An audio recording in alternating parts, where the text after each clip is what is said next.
Programme में आगे बढ़ेंगे और अब रुख करेंगे हमारे फाइनेंशियल प्लानिंग से जुड़े दूसरे मुद्दों पर, जहां पर न सिर्फ हम आपको आपके इन्वेस्टमेंट पोर्टफोलियो से जुड़ी बारीकियां समझाते हैं, निवेश की भाषा समझाते हैं, बल्कि आपके तमाम सवालों के जवाब भी देते हैं। और इस कड़ी में मेरे साथ जुड़ गए हैं मनी एडू स्कूल के फाउंडर अर्नब पंड्या। अर्नब जी, गुड इवनिंग और नए साल की आपको भी ढेरों शुभकामनाएं। आज हम सवालों की ओर जाएं उससे पहले एक अहम डेवलपमेंट जिसके बारे में दर्शकों को समझाना बताना बहुत ज़रूरी होगा, वो ये है कि HDFC लार्ज और मिड कैप की जो स्कीम है उसमें 3 तरह की स्कीम्स का मर्जर हो रहा है। 2 क्लोज एंडेड स्कीम्स हैं और एक यहाँ पर ELSS स्कीम है। मुझे बताएं कि ये हम मर्जर की बात कर रहे हैं जो कि एक लार्ज और मिड कैप स्कीम में मर्ज हो रही हैं। ये किस तरह की स्कीम्स है? एक इक्विटी स्कीम का जो मर्जर हम होते हुए देख रहे हैं क्लोज एंडेड स्कीम की ओर से है। निवेशक के तौर पर मैं इस मर्जर को कैसे समझूं? पहले तो आपको और आपके सभी दर्शकों को नए साल की शुभकामनाएं।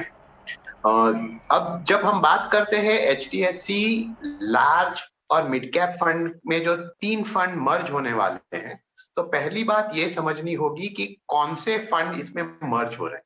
तो 3 में से 2 फंड क्लोज एंडेड फंड है। जो ये क्लोज एंडेड फंड इनिशियली जून 2020 में मैच्योर होने वाले, लेकिन उस समय क्योंकि कोविड के चलते मार्च अप्रैल में एक बड़ी गिरावट आई थी बाजार में, तो उस समय फंड हाउस ने ये 2 फंड जो है उसे रोल ओवर करके जनवरी 2022 तक उसकी जो समय या मर्यादा है वो बढ़ा दी थी। तो ये 2 फंड जो है ये अब इसका मर्जर होने वाला है HDFC के लार्ज और मिड कैप फंड। तीसरा जो फंड है वो ये है कि वो HDFC के पहले उनके पास 2 टैक्स सेविंग या ELSS फंड थे। उसमें से एक फंड जो था HDFC लॉन्ग टर्म एडवांटेज, उसे 3 साल पहले यानी कि 2018 में ही फंड हाउस ने यहाँ पर नई एप्लीकेशन लेना बंद कर दी। वो इसलिए की थी क्योंकि सेबी की नई गाइडलाइंस आने के बाद कोई भी फंड हाउस एक कैटेगरी में सिर्फ एक ही स्कीम रख सकता था। तो इसीलिए HDFC लॉन्ग टर्म एडवांटेज जो एक ELSS फंड था, वहां पर उन्होंने नए इन्वेस्टमेंट लेने बंद कर दिए थे। लेकिन क्योंकि यहाँ पर एक 3 साल का लॉक इन पीरियड है, तो वो स्कीम को बंद नहीं की थी लेकिन उसे चालू रखी। अब ये स्कीम को भी HDFC लार्ज और मिड कैप फंड में मर्ज किया जाता है। अब ये भी समझ लेते हैं कि जब हम स्कीम के मर्जर के बारे में बात करते हैं तो उसका मतलब क्या है। जब हम स्कीम मर्जर के बारे में बात करते हैं तब ये होता है कि एक जो स्कीम जिसमें मर्ज किया जाता है वो एग्जिस्टेंस में ही रहती है और दूसरी जो स्कीम जिसे मर्ज किया जाता है वो इसके बाद उसका कोई अलग एग्जिस्टेंस नहीं रहेगा। तो ये पूरा एक्चुअल सिचुएशन है जहां पर ये 3 फंड, 2 क्लोज एंडेड और एक ELSS फंड HDFC के लार्ज और मिड कैप फंड में समावेश किए जाएंगे।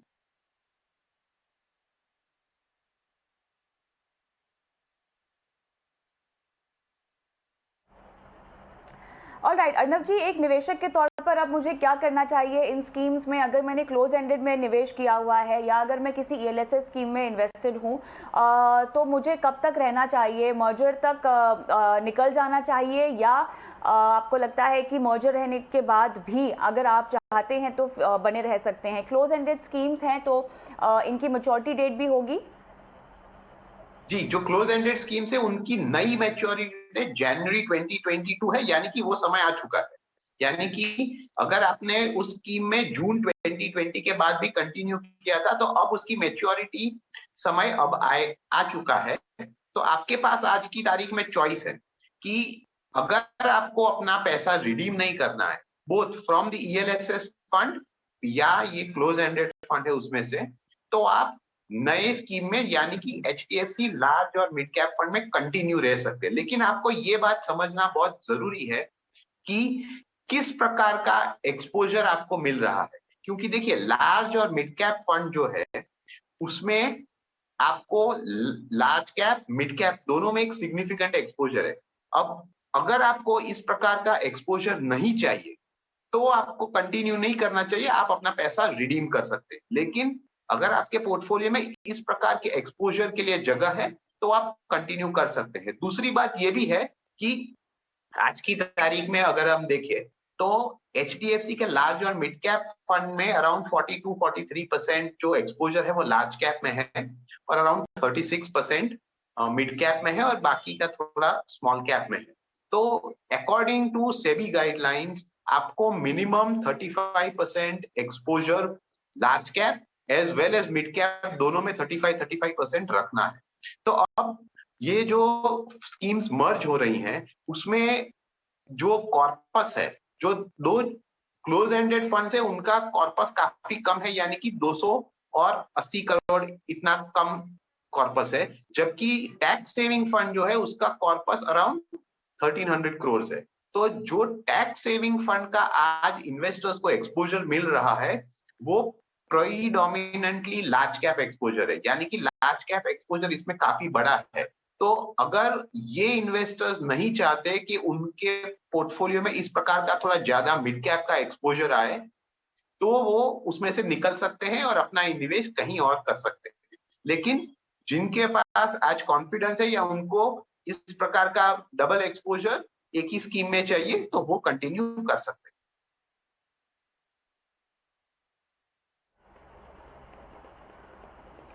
चलिए, तो अगर आप भी एचडीएफसी की इन तमाम स्कीमों में निवेशित हैं तो आपको पता चल गया है कि आपको क्या कदम उठाने हैं, लेकिन घबराने की यहाँ पर साफ तौर से कतई ज़रूरत नहीं है। मनी मंत्रा में रुकेंगे छोटे से ब्रेक के लिए, लेकिन ब्रेक के उस पार दर्शकों को शामिल करेंगे, उनके सवालों के साथ बने रहें। Also, I've lost money so many times.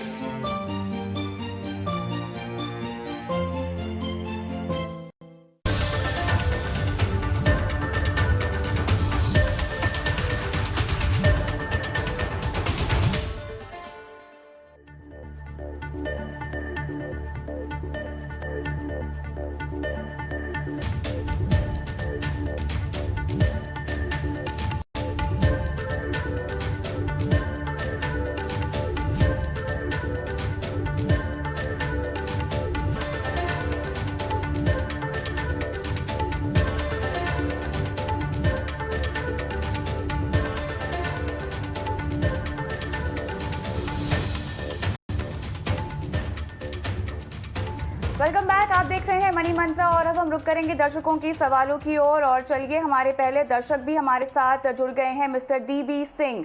नमस्कार सर, बताइए आपका सवाल क्या है। नमस्कार madam, happy new year. Madam मेरा जो है हैप्पी सवाल न्यू मैं ईयर भेजा आपको हूँ भी और आपके पूरे परिवार को। जी मैडम, मेरा सवाल मैं भेजा हूँ, हाँ व्हाट्सएप जी। भेजा हूँ।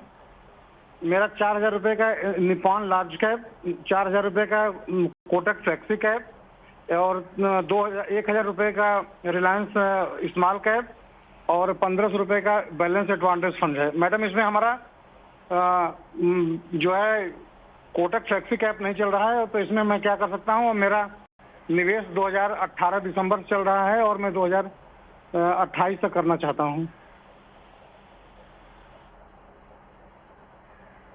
2028 तक आप निवेशित रहना चाहते हैं इस पोर्टफोलियो में। तो मुझे बताइए कि आपने कितना कॉर्पस इकट्ठा करना है 2028 में। आप कह रहे हैं कि आपको केवल 50 लाख रुपए चाहिए होंगे, ये किस पर्पस के लिए है?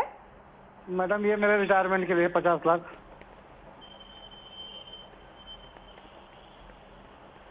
क्या इतना पर्याप्त होगा? मैडम मेरा जो है 20,000 का जीपीएफ इकट्ठा है।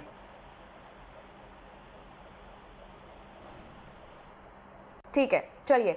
रिटायरमेंट के लिए अर्नब जी इनको पैसे इकट्ठा करने हैं और मेरे ख्याल से इन्होंने काफ़ी आकलन करके ये पूरा गणित बैठाया है अपने रिटायरमेंट के लक्ष्य को लेकर। लेकिन जो फंड्स मेरे सामने दिखाई दे रहे हैं, निपॉन इंडिया का लार्ज कैप है, कोटक का फ्लेक्सी कैप है, एक स्मॉल कैप है एचडीएफसी का, एसबीआई फोकस भी है इनके पास, निपॉन इंडिया का स्मॉल कैप ही है और एचडीएफसी बैलेंस एडवांटेज फंड भी है। अब इसमें से आई एम श्योर पोर्टफोलियो को थोड़ा सा और टाइट किया जा सकता है।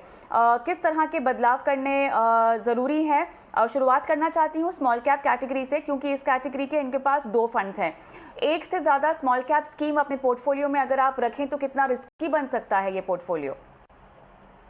जी देखिए, अगर उनका हम पूरे पोर्टफोलियो का मिक्स देखें और उसे उनके गोल के साथ अगर टाई अप कर दे, तो पहली बात तो ये है कि उनका जो गोल है वो आज की तारीख से 7 साल दूर है। तो जब हम इन्वेस्टमेंट कंसिडर करते हैं तो उन्होंने इन्वेस्टमेंट ऑलरेडी 3 साल पहले यानी कि 2018 में शुरू कर दिया, यानी कि टोटल पीरियड ऑफ इन्वेस्टमेंट जो इनके पास है वो 10 इयर्स है, उसमें से 3 साल ऑलरेडी खत्म हो चुके हैं और बाकी के 7 साल बाकी। तो ये 7 साल में उनको जो शॉर्टफॉल है वो पूरा पार करना है। पर अगर हम देखें कि कितना आज इन्वेस्टमेंट जा रहा है, उनका गोल क्या है, तो उनके गोल के लिए भी आज की तारीख में उनको 6 to 8,000 rupees extra in funds में डालने होंगे अगर उनको ये गोल अचीव करना है। तो पहली बात ये है।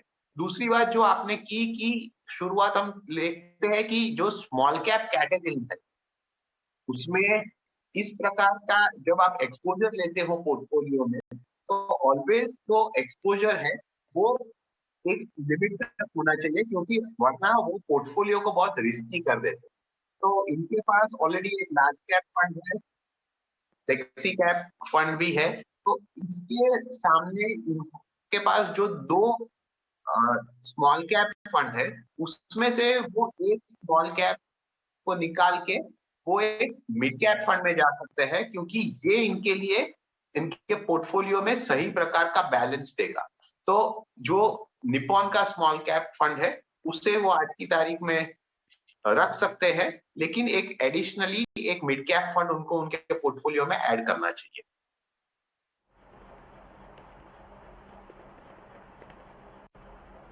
मुझे ये बताएं कि इस लिहाज से अगर इनको अपना निवेश बढ़ाना हो तो किस तरह के फंड को और जोड़ना चाहिए, क्योंकि क्लियरली इनके पास एक मिड कैप कैटेगरी मिस है, पर क्योंकि इनके पास एक फ्लेक्सी कैप है, आपको लगता है कि इनको एक प्योर मिड कैप एक्सपोजर भी लेना चाहिए?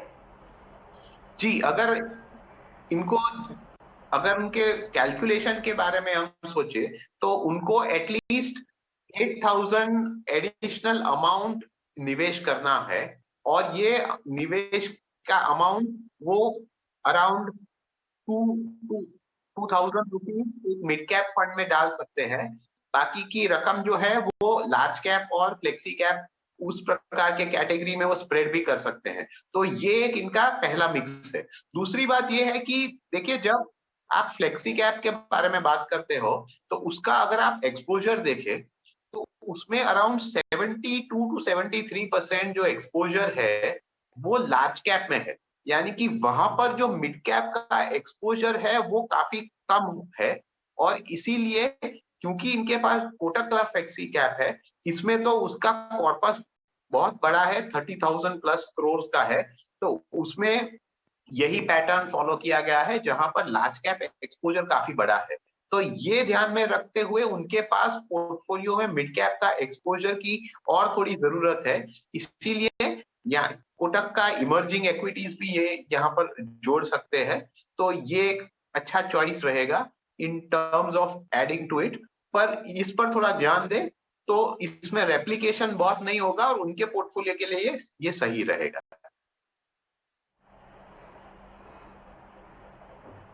चलिए आगे बढ़ते हैं, और अभिषेक अग्रवाल हमारे अगले दर्शक हमारे साथ जुड़ गए हैं और इन्हें भी शायद रिटायरमेंट की ही प्लानिंग करनी है। अभिषेक जी नमस्कार, क्या हालचाल? जी नमस्कार मैडम, एकदम ठीक है। I want to ask some questions regarding that कि यदि मैं अपनी सैलरी में से कैश डिपॉजिट कुछ कराना चाहता हूँ मंथली बेसिस पर 20 to 25,000 in between that amount per month cash, तो क्या मुझको आफ्टर 60 10 करोड़ के आसपास का क्या मेरे लिए बेस्ट इन्वेस्टमेंट हो सकता है क्या कुछ रिटायरिंग एज पर?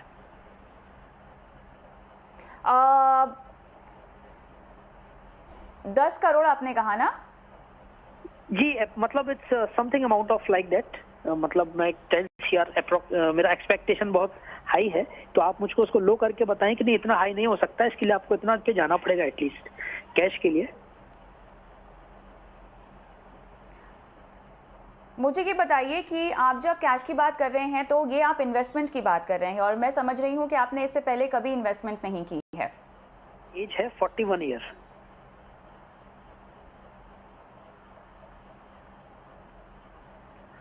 चलिए, मेरे ख्याल से आप मुझे शायद सुन नहीं पा रहे हैं। अर्नब जी, अगर आपको मेरी आवाज़ आ रही है तो सबसे पहले तो हमें अभिषेक अग्रवाल को ये समझाना होगा कि ये एक इन्वेस्टमेंट रणनीति की मांग कर रहे हैं, जहां पर एक बेसिक समझ जो कि इन्वेस्टमेंट को लेकर है वो इनके पास होनी चाहिए। अच्छी बात यहाँ पर यह है कि मनी मंत्रा को सवाल भेजा है तो हम इनको सही तरह से गाइड भी करेंगे। अब 25,000 रुपए से इनके पास जो समय की अवधि है जो इन्होंने आंक रखी है अपने लिए लगभग 20 सालों की, 10 करोड़ रुपए के लिए इनको कितना निवेश करना होगा? 25,000 रुपए क्या काफी होंगे?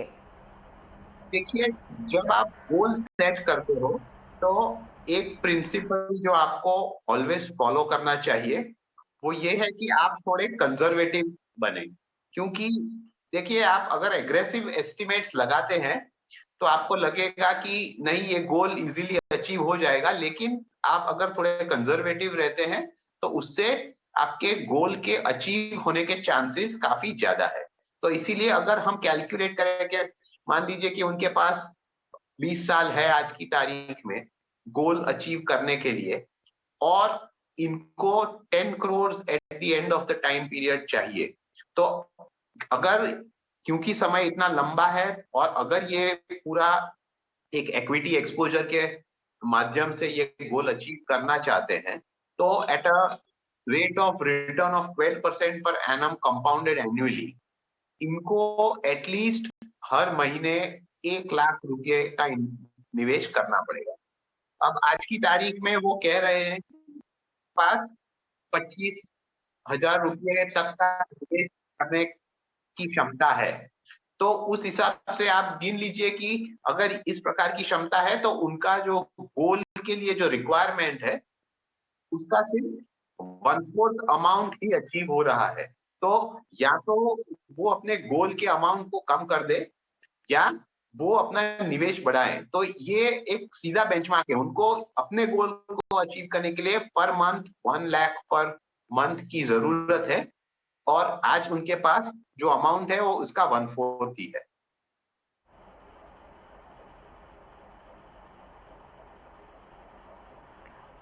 अमूमन लोग जो भी म्यूचुअल फंड में निवेश करना चाहते हैं उन्हें ये समझाना बहुत ज़रूरी है अर्नब जी कि आप किस उम्र में शुरुआत करें। अभिषेक जी को अगर मेरी आवाज़ आ रही है तो रिटायरमेंट के लिए अगर इनको निवेश अभी से शुरू करना है तो ऑब्वियसली इनको अपनी इन्वेस्टमेंट अमाउंट बढ़ानी होगी, लेकिन 40 साल 50 साल की उम्र में कोई रिटायरमेंट अपने लिए लक्ष्य निर्धारित करने के बारे में जब सोचता है अर्नब जी, तो बहुत सारी चीज़ें मायने रखती हैं। आपकी इन्वेस्टमेंट की जो कैपेसिटी है वो रखती है मायने, क्या कॉर्पस आप इकट्ठा करना चाहते हैं, उसके बाद चॉइस ऑफ इन्वेस्टमेंट की भी कितनी फ्लेक्सिबिलिटी है वो भी काफ़ी हद तक उसका चयन करना काफ़ी इंपॉर्टेंट हो जाता है। और कई बार ये मुश्किल भी हो जाता है बिकॉज आपकी उम्र जब बढ़ती है तो रिस्क एपेटाइट आपकी कम हो जाती है। इसको हम कैसे फॉलो करें और इसको हम कैसे समझें? नहीं, आपने सही कहा है कि देखिए, जैसे जैसे उम्र बढ़ती है तो आपके पास कई सारे कंस्ट्रेंट आ जाते हैं। पहली बात तो ये कि मान लीजिए कि आपने 40 के बाद शुरुआत की है अपने रिटायरमेंट के लिए, तो ऑटोमेटिकली एक तो समय कम हो जाता है। दूसरी बात ये है कि आपके पास कितना आप निवेश कर सकते हो उसमें भी आप बड़ी इंक्रीज नहीं कर सकते, क्योंकि मान लीजिए कि आपके पास एक्स अमाउंट ऑफ कैपेसिटी है कि आप इतने अमाउंट निवेश कर सकते हैं और आपको डबल चाहिए अपने गोल अचीव करने के लिए, तो आपके पास उतनी क्षमता नहीं है एट दैट स्टेज कि इतना सारा निवेश एडिशनल कर सके, क्योंकि आपके पास ऑलरेडी कई सारी एडिशनल रिस्पॉन्सिबिलिटीज और दूसरे गोल्स भी है। तो ये एक कंस्ट्रेंट हो जाता है।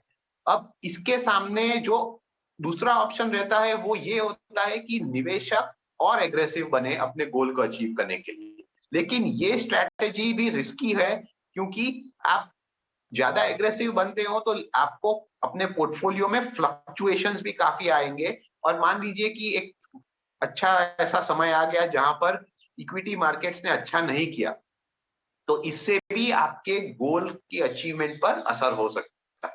तो ये सारे फैक्टर्स है जिसके चलते हुए हम कहते हैं कि आप जितना जल्दी करो उतना अच्छा है, क्योंकि आप अगर जल्दी इन्वेस्टमेंट करते हो तो आपके पास छोटी रकम भी हो तो उससे आपके बड़े लक्ष्य अचीव हो सकते हैं। अब मान लीजिए कि आप ऐसी स्थिति में है जहां पर आपकी एज ऑलरेडी 40 हो चुकी है, लेकिन इसका ये मतलब नहीं है कि आप निराश हो जाए, क्योंकि आप जितनी भी रकम है आपके पास उसके साथ अगर आप शुरुआत करते हैं और आप सिर्फ ये ना देखें कि मुझे एक इन्वेस्टमेंट में कितना रिटर्न मिला, लेकिन एक अच्छा स्ट्रॉन्ग मजबूत पोर्टफोलियो बनाने पर ध्यान दे, तो इससे आपके काफी सारे लक्ष्य अचीव हो सकते हैं। और इसमें दूसरी बात ये भी है कि मान लीजिए कि आपने शुरुआत की है स्पेसिफिक अमाउंट से, तो धीरे धीरे करके उसको बढ़ा भी सकते हैं, क्योंकि 20-22 साल या 25 साल ये भी एक कोई कम समय नहीं है।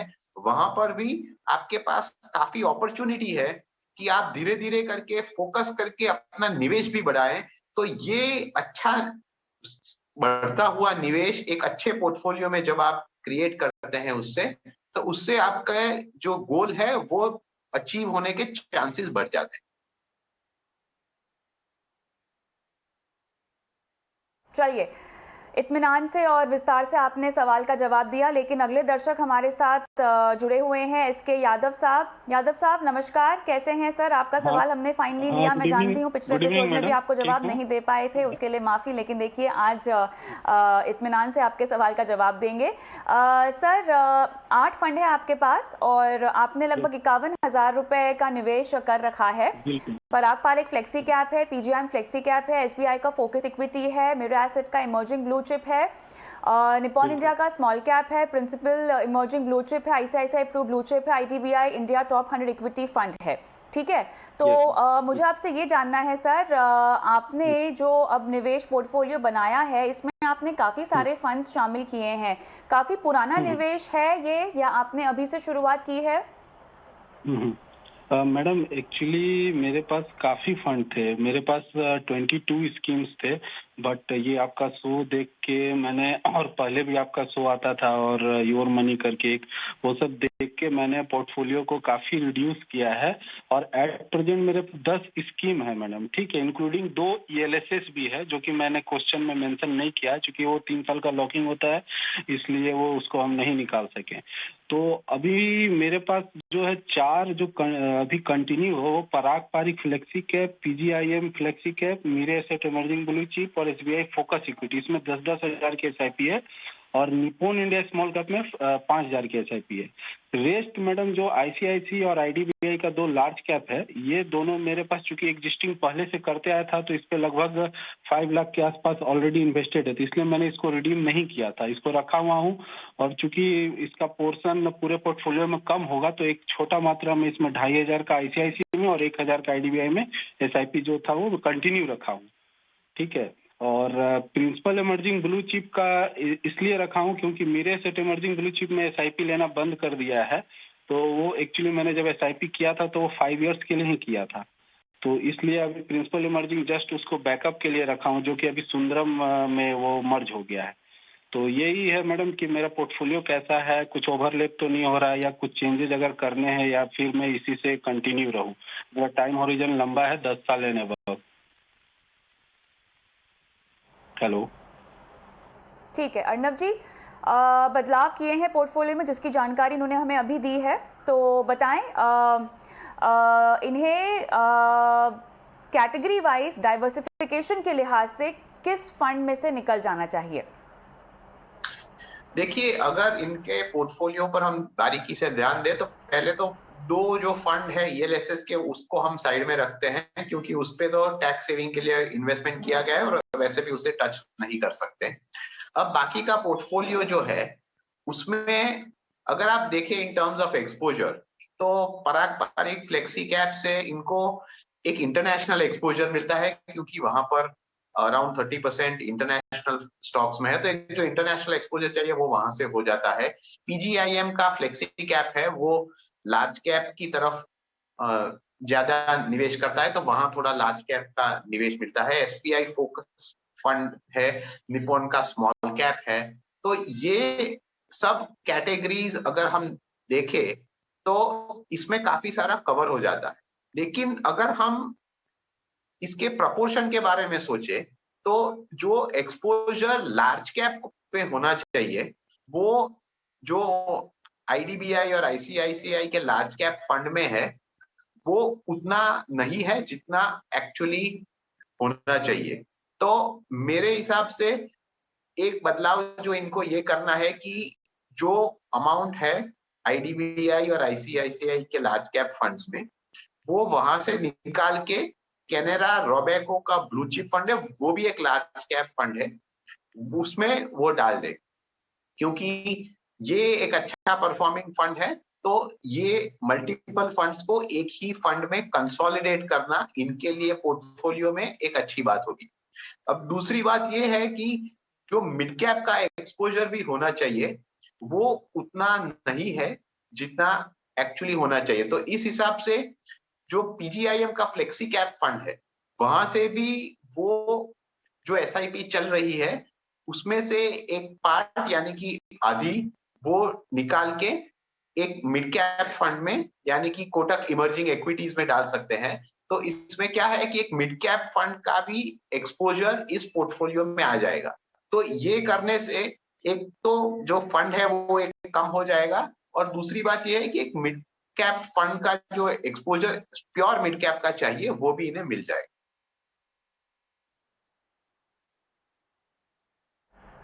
ऑलराइट, चलिए शो का आखिरी सवाल, और ये सवाल है अक्षय सत्यवाना का।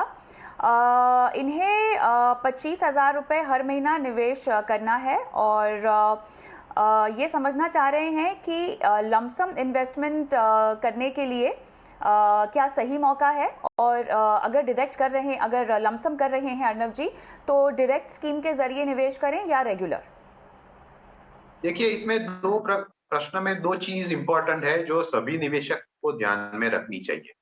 पहली बात तो ये है कि जब आप इक्विटी के बारे में सोच रहे हैं तो उसमें लमसम निवेश करना एक राइट स्ट्रेटेजी नहीं है, और आज की तारीख में तो खास करके नहीं है, क्योंकि जब भी वो मार्केट्स ऊंची स्तर पर होते हैं और उसमें राइज ऑलरेडी आ चुका होता है तब आपको फॉर रिडक्शन ऑफ रिस्क जरूरी है कि आप एटलीस्ट उसे स्टैगर्ड इन्वेस्टमेंट उसमें कर ले। तो लमसम के हिसाब से मेरा तो यही कहना है कि आप लमसम में न जाए, जो भी अमाउंट है उसे या तो एक एसआईपी के द्वारा निवेश कर दे या एक सिंपल आपके पास ऑलरेडी लमसम है तो उसे एक डेट फंड में डाल के वहां से एक सिस्टमैटिक ट्रांसफर प्लान कर दे, ताकि हर महीना आपका कोई अमाउंट है वो फंड में, इक्विटी फंड में चला जाए।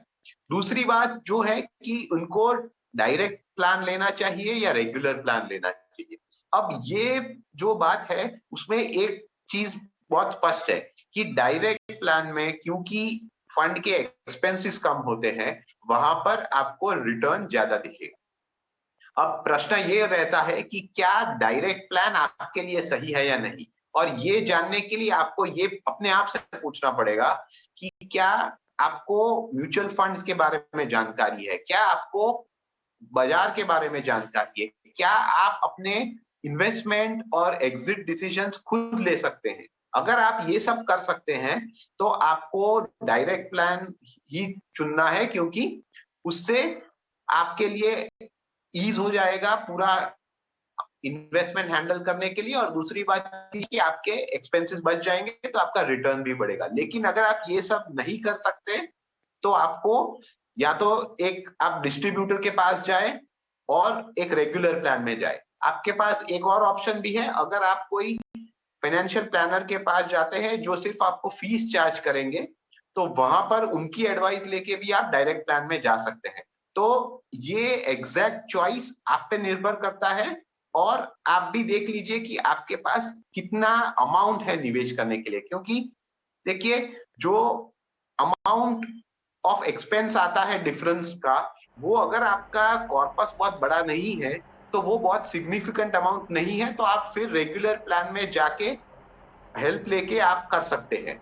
लेकिन फाइनल डिसीजन ये आपके इंडिविजुअल पॉइंट्स पे निर्धारित है तो उस हिसाब बिल्कुल, से हमारे कीजिए। पास समय लगभग खत्म हो चुका है अर्नब जी। अब ऐसे में हमें निवेश का गुरु मंत्र जानना होगा। मेरे ख्याल से अब हम सीधा रुख करते हैं निवेश के गुरु मंत्र की ओर।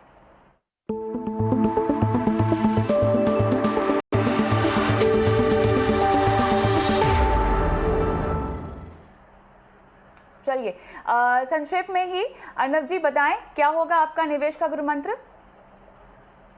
मेरा आज सिर्फ यही कहना है कि कोई भी निवेशक को ऊंचे रिटर्न के पीछे भागना नहीं चाहिए। उनको सिर्फ यही देखना है कि कौन सा इन्वेस्टमेंट उनके लिए सही है, वही इन्वेस्टमेंट को चुने और रिटर्न्स के पीछे ना भागे।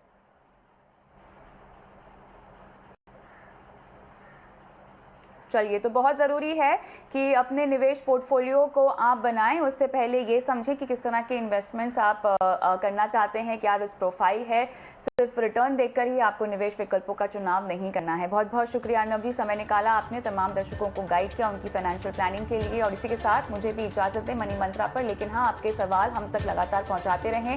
व्हाट्सएप करें, और व्हाट्सएप करने के लिए नंबर आपकी स्क्रीन पे फ्लैश हो रहा है, और अपने सवाल आप चाहें तो वीडियो में रिकॉर्ड करके भी अपना वीडियो व्हाट्सएप कर सकते हैं। नमस्कार।